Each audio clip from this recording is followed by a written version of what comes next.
Okay, this is video number 1. Before we get to the second video where I'll tell you, after exhaustive testing, what lens rendered the best bokeh, and it's not just these 4. I tested a number of different lenses, including the 105mm DC Nikkor, the 135mm DC Nikkor, the Keenan 100mm 2.8, the 7200 Tamron VC 2.8, 80-200 2.8 Nikkor. That's the D series, the 100mm f2 macro planar Zeiss lens, the 50mm f1.2 AIS, still a current production lens, exquisite quality lens. My Zeiss planar 85mm f1.4, a Nikkor 85mm f1.4 right here, and the 180mm f2.8 D series autofocus ED Nikkor.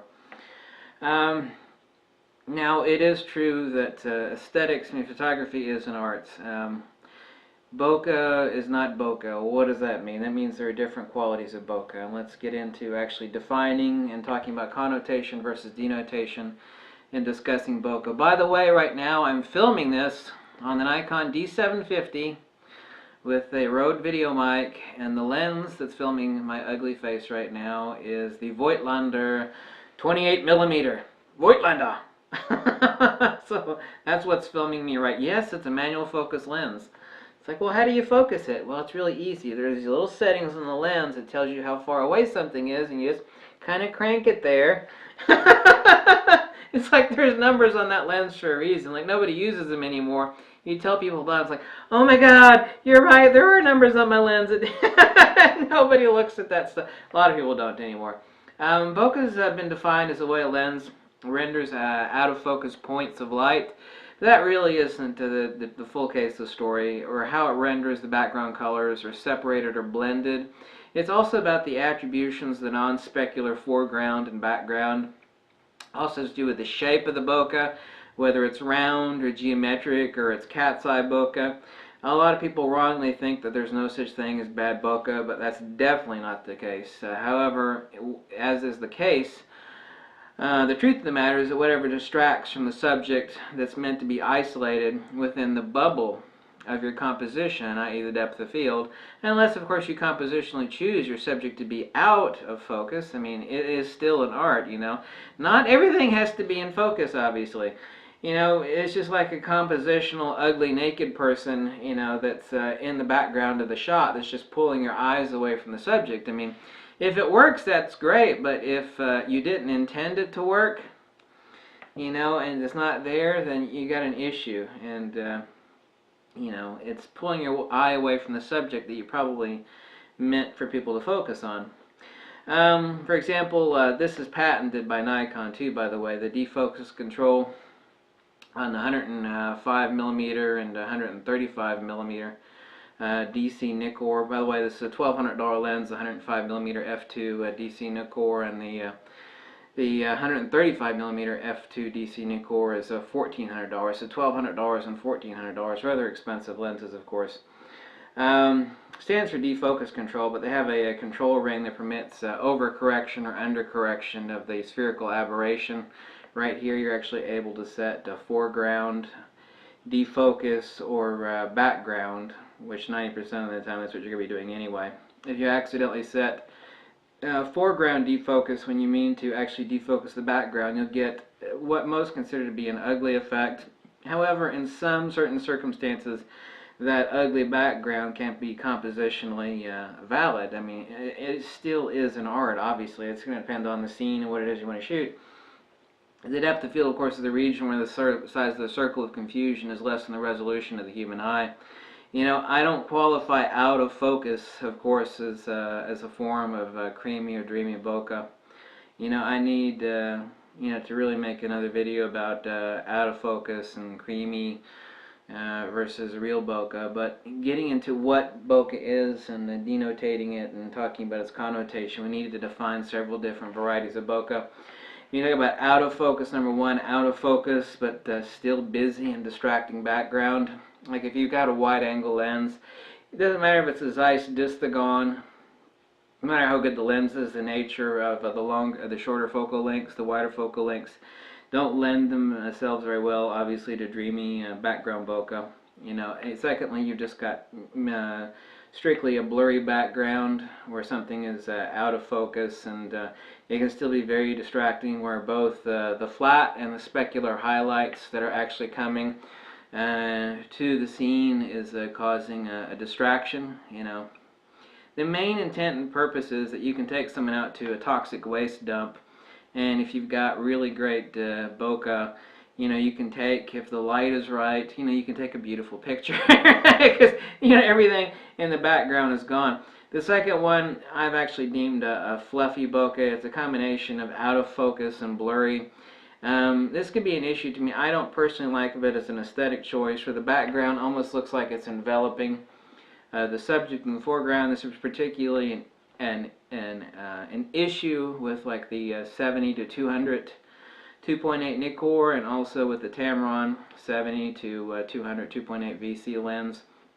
The foreground and background have become melded into one. In the case of the Tamron, part of that issue is due to the fact that it has 23 elements and it actually has a very shallow depth rendering. But the second aspect of it is actually how the background and the foreground are melded together on some of the zooms. Whether it's a low element count or not, including the 80 to 200. And 80 to 200, by the way, actually has really creamy, beautiful bokeh. I'd actually call the 80 to 200, I qualify it as fluffy. I've actually myself have clarified too 4 different types, and they're really only 4 different types, and this is accepting, you know, whether the bokeh is round or geometric or cat's eye, or whether you actually have an oddball shaped sort of specular highlight bokeh in the background. Is you have out of focus slash blurry distracting. You have strictly blurry. You have like a fluffy enveloping. It's probably a better way to describe it. I've always referred to it as a fluffy bokeh, and this is very typical of telephotos, especially not in 180 so much, but especially in like the 80 to 200 and all varieties of 70 to 200. Doesn't matter who makes it. The fourth one is the most nice, and that is one found in the DC Nikkors and like the 85mm f1.4. and including the 85mm f1.4 G series, and that I refer to as impressionistic. It is a background where you actually have a true integrated blurry, non-intrusive, non-distracting background where you actually have both depth and isolation. You have perfect high-end speculars for the background coming forward, and you have a perfect melding. Yeah, I refer to it as background bokeh. Out in nature, when you're shooting somebody, no matter whether the background is a forest or the background is a nuclear waste dump, you get, out of these lenses and a few others, you get an impressionistic bokeh. And it doesn't matter, you know, whether it's very bright, it doesn't matter how bad or good the background is, if you have a nice shallow depth of field of the f1.4 or f2 in the case of these two lenses, you really have beautiful bokeh. Now, of course, you can get the composition and exposure all wrong and whatnot, but that's another matter for another discussion. We have to talk about and differentiate out the shape of the bokeh speculars and the attributes of the non-specular foreground and background, and differentiating out the connotation of good bokeh versus bad bokeh. Also, something that plays an important critical factor in bokeh is the number of aperture blades. Many people will argue that the Leica lenses that have, some of them have nearly 21 aperture blades. More aperture blades, the more round the light is that's actually passing through the aperture. Therefore, you have the better creamy bokeh that not only projects itself as a specular highlight from the background, but also overlaps and creates that really dreamy effect. However, the difference is very mild. The difference between like a 18 or 15 bladed Leica aperture versus like a 9 bladed aperture like this is really very minimal. However, with a 6-bladed aperture and like a wider lens with like a 6-bladed aperture, you get those polygonal specular highlights. Some places that, and sometimes that's compositionally valid.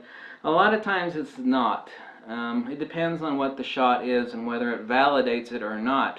If the background is additive to the scenario of the composition, that's wonderful. If it's distractive, then you got an issue. If you're focusing in on this, and you've got all these polygonal speculars back here from, like, say, a 40mm with a 6-bladed aperture, then you got an issue, because everything back here is kind of destroying or raping the scene as far as composition and what you're intending to be focused on.